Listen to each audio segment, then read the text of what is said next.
حضرت ابو ہریرہ رضی اللہ عنہ نے بیان کیا کہ ایک شخص نبی کریم صلی اللہ علیہ وسلم کی خدمت میں حاضر ہوا اور عرض کیا، میں تو تباہ ہو گیا۔ حضرت صلی اللہ علیہ وسلم نے دریافت فرمایا، کیا بات ہے؟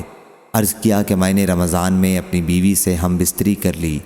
حضرت صلی اللہ علیہ وسلم نے دریافت فرمایا، کیا تم ایک غلام آزاد کر سکتے ہو؟ انہوں نے کہا کہ نہیں۔ حضرت صلی اللہ علیہ وسلم نے پوچھا، کیا 2 مہینے متواتر روزے رکھ سکتے ہو؟ انہوں نے عرض کیا کہ نہیں۔ حضرت صلی اللہ علیہ وسلم نے پوچھا، کیا 60 مسکینوں کو کھانا کھلا سکتے ہو؟ انہوں نے کہا کہ نہیں۔ اس پر حضرت صلی اللہ علیہ وسلم نے فرمایا کہ بیٹھ جا۔ وہ صاحب بیٹھ گئے۔ پھر حضرت صلی اللہ علیہ وسلم کے پاس ایک ٹوکرا لایا گیا جس میں کھجوریں تھیں۔ عرق ایک بڑا پیمانہ ہے۔ حضرت صلی اللہ علیہ وسلم نے فرمایا کہ لے جا اور اسے پورا صدقہ کر دے۔ انہوں نے پوچھا، کیا اپنے سے زیادہ محتاج پر صدقہ کر دوں؟ اس پر حضرت صلی اللہ علیہ وسلم ہنس دیے اور آپ کے سامنے کے دانت دکھائی دینے لگے، اور پھر آپ صلی اللہ علیہ وسلم نے فرمایا کہ اپنے بچوں ہی کو کھلا دینا۔